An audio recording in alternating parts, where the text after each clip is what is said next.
부산시가 신기술을 접목해 새로운 산업과 서비스를 창출할 수 있는 기업을 부산형 히든 챔피언으로 선정, 육성합니다. 올해는 11개 기업이 선정됐습니다. 부산형 복지 브랜드인 다복동 사업이 또 새로운 시도를 합니다. 주민들이 동네에 필요한 사업을 제안하고 부산시가 행정적으로 이를 지원하는 다복동 패키지 사업을 펼칩니다. 부산박물관 제2전시관인 부산관이 새 단장을 마치고 문을 열었습니다. 조선시대부터 현대 부산에 이르기까지 유물과 자료를 업그레이드된 전시 환경에서 관람할 수 있게 됐습니다.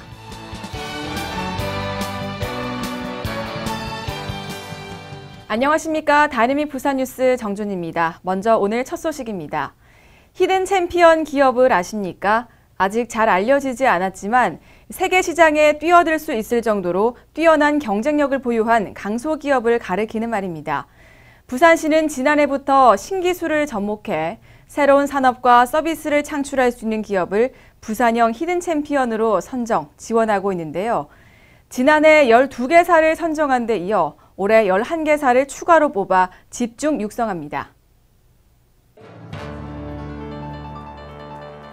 부산의 미래 경제를 이끌 히든 챔피언 11개 기업이 선정됐습니다.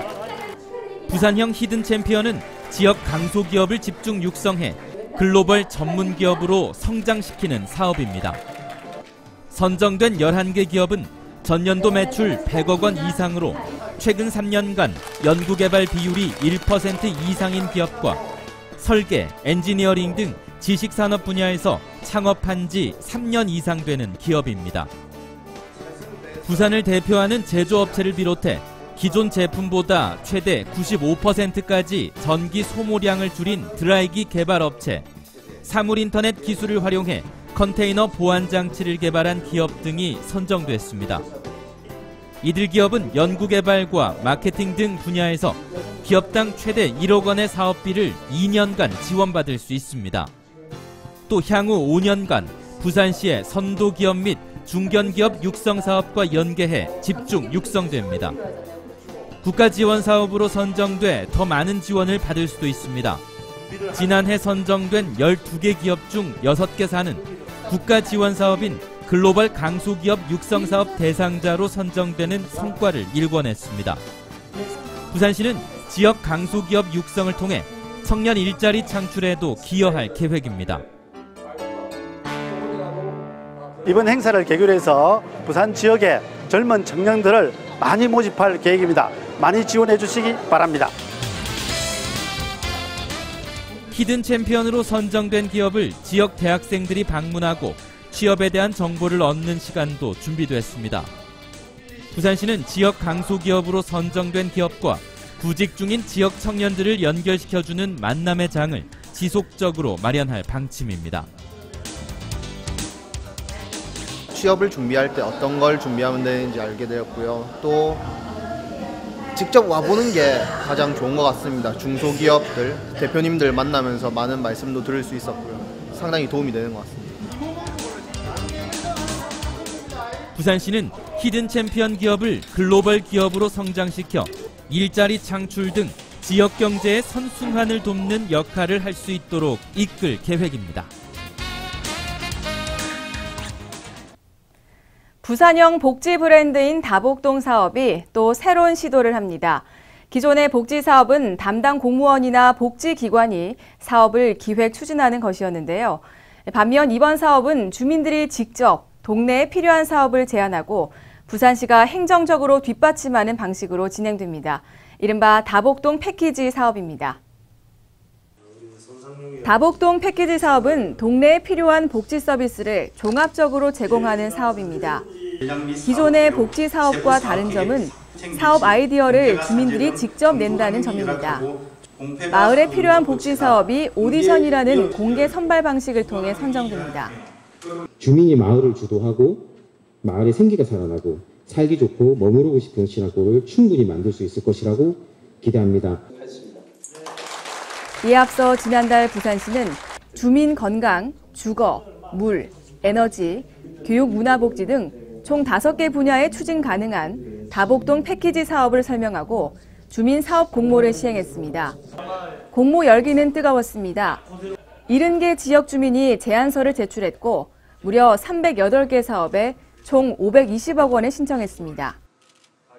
이번에 아름다운 미소가 번지는 동네 아미동을 테마로 해가지고 나복동 패키지 사업으로 공모했습니다. 조금 불편했던 계단들 같은 거라든지 뒷배경이라든지 폐공가 문제라든지 그런 다양한 문제에 대해서 이번 제안 사업을 냈습니다. 부산시는 주민 공동체로부터 받은 제안서를 바탕으로 사업 후보지와 지원 규모를 결정합니다. 최종 선정되면 관련 부서의 단위 사업별 행정 절차를 거쳐 내년 1월부터 사업을 본격적으로 시행합니다. 주민이 직접 복지 사업 아이디어를 내는 다복동 패키지 사업은 부산시가 최초로 추진하는 정책입니다. 부산시는 새 정부의 도시재생 뉴딜 정책과 함께 다복동 패키지 사업이 전국적인 롤모델로 떠올라 재정적으로도 탄력을 받을 것으로 기대하고 있습니다. 부산박물관 제2전시관인 부산관이 4년 만에 리모델링을 마치고 문을 열었습니다. 지난 2014년이죠. 구석기 시대부터 고려시대까지 동네에서 출토된 유물을 전시한 제1전시관은 동래관으로 이름을 바꾸고 문을 열었는데요. 이번엔 조선시대부터 현대에 이르기까지 부산의 유물과 자료를 모은 제1전시관이 부산관으로 이름을 바꾸고 시민을 맞이하고 있습니다. 부산박물관 제2전시관인 부산관이 새 단장을 했습니다. 이번에 재개관한 부산관은 관람객의 편의와 안전을 고려해 관람 환경을 개선한 점이 특징입니다. 기존 미로형 동선을 개선해 관람객이 전시 유물을 따라 자연스럽게 이동하면서 관람할 수 있도록 했습니다. 선택형 동선도 있어 관람객들이 관심을 둔 전시물만 선택해 관람할 수도 있습니다. 또 기존 전시관 내의 경사면을 모두 철거해 관람객들이 이동하는 데 방해가 될 수 있는 장애물을 제거했습니다. 스마트한 전시 환경도 구축했습니다. 부산박물관 전시 안내 앱을 제작하고 진열장에 근거리 무선통신을 설치했습니다. 네, 새로 전시하는 600점 가까운 유물 가운데서 10분의 1이 넘는 중요 유물들은 앱을 개발해서 그 앞에서 바로 상세한 설명을 들 수 있게끔 그런 시설을 해놨습니다. 전시 콘텐츠도 교체 보강해 관람객들에게 새로운 볼거리를 제공합니다. 조선시대부터 대한제국, 근현대 부산의 역사와 문화의 성격을 알려주는 귀중한 자료 600여 점을 전시합니다. 또 기존에는 없었던 미술실을 마련해 그동안 공개하지 못했던 유물들을 다수 전시했습니다. 어느 곳에 내놔도 외국인들이 와더라도 이 정도면 부산을 잘 역사적인 걸 잘 표현했다 이렇게 생각이 됩니다. 이 밖에도 박물관 소외계층인 장애인을 배려했습니다. 국립국어원과 공동으로 유물 설명 수와 동영상을 제작해 전시 안내 앱에 넣었습니다. 관람객들의 편의를 위해 카페테리아, 화장실 등도 새롭게 꾸며 관람객들이 불편함 없이 편리하게 이용할 수 있도록 했습니다. 아울러 부산박물관은 부산관 재개관 기념 특별전으로 다음 달 6일까지 한국미술협회 민화분과위원회와 함께 꿈과 익살의 민화 전시회를 개최합니다. 시정 단신입니다.